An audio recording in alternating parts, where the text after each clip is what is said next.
What would you do if your ex was the most hated woman on the internet, and you still stood by her side? Sounds like a Hollywood script, right? But it's real life. If you've been trying to make sense of the never-ending Johnny Depp versus Amber Heard drama, you're definitely not alone. This story just took another wild turn, and trust me, you'll want to hear who is stepping up to defend Amber now. In this video, we're diving into a surprising confession from Bianca Butti, Amber Heard's ex-girlfriend, who's finally breaking her silence. From the courthouse to a new tell-all book, Bianca's message is clear: I believe all of it. But why now? And what does it mean for Amber's future? Let's unpack it all. Alright, let's rewind for just a sec. Amber Heard and Johnny Depp's courtroom battle became the most watched legal drama since O.J. Simpson. The world took sides, memes exploded, and TikTok went wild. But quietly, behind the cameras, someone stood by Amber, not for fame, not for clout, but because she believed her. That someone? Bianca Butti. So, who is Bianca Butti? She's a cinematographer and director. She and Amber dated from 2020 to 2021. And even though they eventually split, Bianca was spotted walking hand in hand with Amber into court during the defamation trial. A rare show of solidarity. But here's the twist: fast forward to now, Bianca is speaking out in a new book titled Hollywood Vampires: Johnny Depp, Amber Heard, and the Celebrity Exploitation Machine. She didn't just drop a quote, she provided unseen footage and opened up about what it was like to watch Amber battle not just Depp, but a brutal public narrative. Her words: I believe all of it. Let that sink in. In a world that rushed to judge, Bianca didn't just watch, she stood up. Bianca's support is not a small gesture, it's a bold statement in a media landscape that all but crucified Amber Heard. When the defamation trial unfolded, public sympathy was overwhelmingly tilted toward Johnny Depp. The hashtag spoke volumes. Hashtag Justice for Johnny Depp trended for months, while Amber was mocked, ridiculed, and dissected in real time. Influencers created parody videos of her testimony. Reaction channels profited off analyzing her every expression. And while the court of law rendered one type of verdict, the court of public opinion delivered another, even more damning one. In the midst of all that noise, Bianca chose a quieter but more potent form of resistance: belief. Not just private belief, but public affirmation. She didn't have to say a word. But now that she has, it changes the conversation entirely. Let's go deeper into why this matters. For starters, public memory is short and selective. Once a narrative gains momentum, it becomes very difficult to challenge. This is especially true when it comes to celebrity controversies. People like a good villain. They like a scapegoat. And in the Depp-Heard saga, Amber became the villain in the eyes of millions. But Bianca's statement pokes a hole in that tidy narrative. She's not a random fan. She's someone who lived with Amber. Someone who saw her behind closed doors.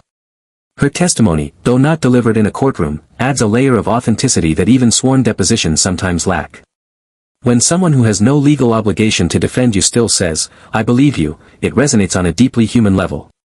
Bianca's comments also invite us to reevaluate how we consume celebrity drama. We love the spectacle, but at what cost? There's a machine behind the scenes that packages pain into entertainment. Trials become soap operas. Allegations become meme material. And people forget that at the heart of these stories are real individuals grappling with trauma, reputations, and emotional fallout. Bianca's contribution to the book brings us back to that humanity. It reminds us that belief and disbelief have real-world consequences. Not just for the individuals involved, but for our broader cultural attitudes around abuse, credibility, and power dynamics. There's also the issue of ex-partners and the nature of support. Usually, when relationships end, people move on quietly. It's rare to see an ex-lover defend someone publicly, especially when the world has already made up its mind. The fact that Bianca is not only defending Amber, but doing so in a published book, suggests that her support runs deeper than romantic attachment. It's about integrity. It's about justice. And perhaps, it's about reclaiming part of Amber's story from the media frenzy that distorted it beyond recognition. This also forces us to consider the role of the media and its impact on due process. Johnny Depp's legal team was extremely savvy in terms of PR. From the moment the trial began, there were carefully crafted messages designed to rehabilitate his image. And they worked. His career is slowly bouncing back. He received standing ovations. He signed new film deals. Meanwhile, Amber retreated from the spotlight, her roles dwindling, her reputation battered. Bianca's words don't erase the damage, but they challenge the idea that there was only one version of the truth. The book Hollywood Vampires isn't just another celebrity tell-all. It's a scathing critique of how the entertainment industry and social media platforms exploit personal tragedy for views, likes, and profit. It connects the dots between public perception and digital manipulation. Experts in media studies, like Dr. Pamela Rutledge, argue that we are increasingly conditioned to treat celebrity lives like ongoing narratives in a reality show. That conditioning numbs us to empathy. It reduces complex human experiences to simple, polarized roles, hero and villain. Bianca's contribution stands in direct opposition to that. It demands that we sit in the discomfort of ambiguity. It asks us to reconsider our knee-jerk reactions. It invites us to see Amber not as a meme, but as a person. Bianca's involvement also raises deeper psychological questions about what it truly means to believe someone, especially in the emotionally charged and culturally complex context of abuse allegations. At face value, belief might seem like a simple thing, a passive mental state, a nod of support, or a gesture of kindness. But in truth, belief in the face of overwhelming public condemnation is anything but passive. It is a radical act, especially when that belief is extended toward a person like Amber Heard, whose reputation has been shredded by media narratives, online ridicule, and aggressive public opinion. In Bianca's case, her belief operates not as blind loyalty but as a conscious, informed act that stands against the dominant tide. And that act demands closer scrutiny, because within it lies a commentary on how we, as a society, handle allegations of abuse, trauma, and truth. To believe someone, in this case, is not to blindly accept their version of events without question. It's not about rejecting evidence or vilifying the other party by default. Instead, it's about granting a person the dignity of being heard fully, without having their pain immediately reduced to a media spectacle or their credibility dismissed because they failed to appear perfect or consistent. It's about acknowledging that trauma often results in messy narratives, emotional testimonies, and behaviors that don't always align with societal expectations. Belief, then, becomes an act of recognizing a person's lived experience even when others are unwilling to do so. When Bianca says she believes Amber, it isn't just a personal statement, it's a powerful counter-narrative to a society that often demands impossible proof from survivors. Public discourse, especially in high-profile abuse cases, tends to default to skepticism unless there is irrefutable evidence, captured on tape or witnessed in real time. But abuse doesn't always come with physical scars or video footage. It often plays out in silence, in private moments behind closed doors, in ways that are difficult to articulate and even harder to prove. The justice system, while necessary, is not always equipped to handle such nuance. And the court of public opinion? Even less so. That's why Bianca's statement matters. It's not evidence in the legal sense, but it is testimony to the human reality of belief, trust, and emotional truth. There's also something deeply symbolic about the fact that Bianca is an ex-girlfriend. Our culture rarely expects, let alone values, post-relationship support, especially when the relationship in question has ended. Exes are often framed as sources of bitterness, resentment, or indifference. So for Bianca to come forward, not just to defend Amber passively but to affirm her story with conviction, is an unusual and deeply human act. It suggests that whatever their personal history, Bianca saw something in Amber that felt real, that deserved validation. This kind of belief is not rooted in obligation or affection alone, it is rooted in moral clarity. It's the kind of belief that comes from observing someone in their most vulnerable moments and recognizing their truth despite the surrounding noise. The psychological toll of disbelief is another key piece of this puzzle. When someone who has experienced trauma is met with skepticism, dismissal, or outright mockery, the impact can be devastating. It compounds the original wound, creating layers of emotional pain that are harder to recover from than the initial act of harm. This phenomenon is widely recognized in trauma psychology. Victims often report that not being believed was as damaging, or more so, than the abuse itself. It sends a clear message: your experience doesn't matter, your story isn't valid, and your voice doesn't count. In Amber's case, that disbelief came from all directions: the media, the public, and sometimes even from the courtroom itself. So for someone like Bianca to say, "I believe all of it," is not just a statement of support, it's a form of emotional repair. It's a way of saying, your experience is real, and it deserves to be seen. This kind of belief also forces us to confront our own biases. Why is it easier for the public to believe Johnny Depp than Amber Heard? Is it because of his iconic roles, his decades-long career, his carefully managed public persona?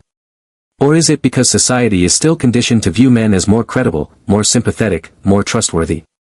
The answer likely lies in a combination of factors. But what's clear is that belief is not distributed evenly. It's shaped by gender, power, reputation, and media portrayal.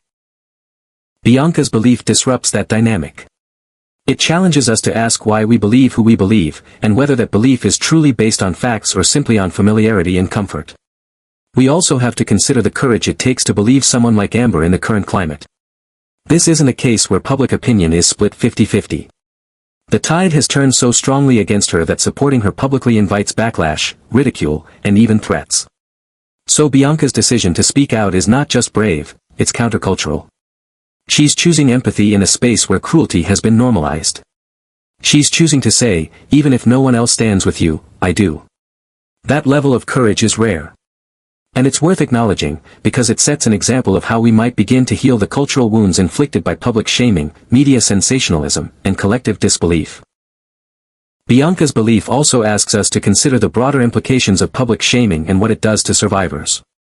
When someone is dragged through the mud, their every word twisted, their intentions questioned, it creates a chilling effect for others who may be thinking of coming forward. They watch what happened to Amber Heard and they think, why would I ever speak out if this is the result? Bianca's public statement pushes back against that fear.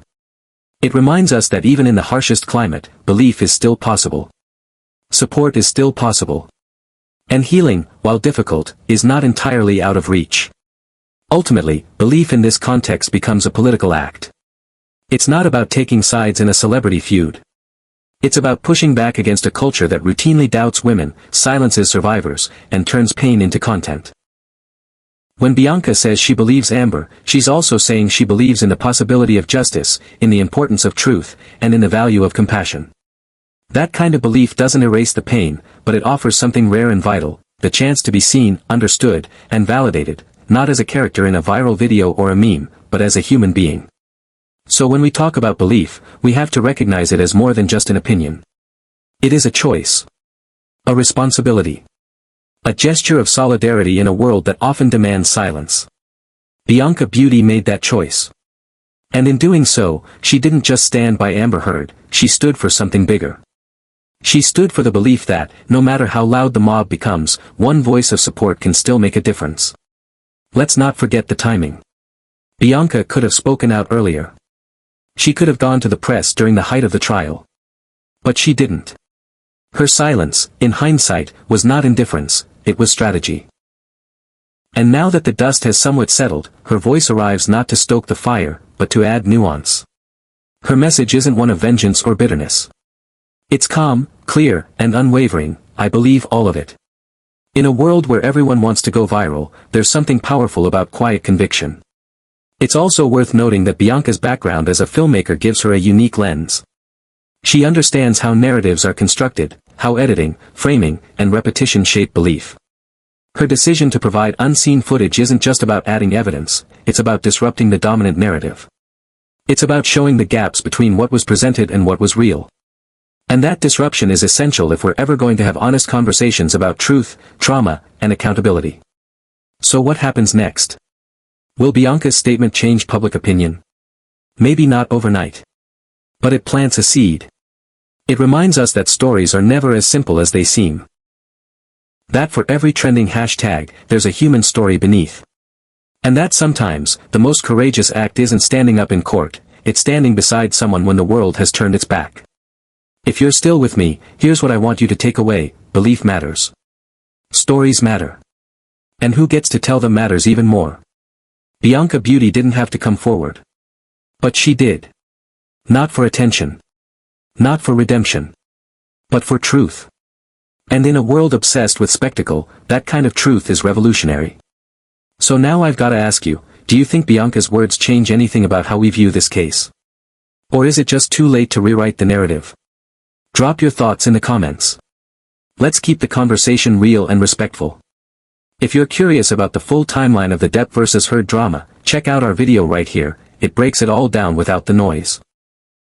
And hey, if you enjoy videos that go beyond the headlines, make sure to hit like, subscribe, and ring that bell so you never miss the real story. Thanks for watching, and remember, there's always more than one side to the story.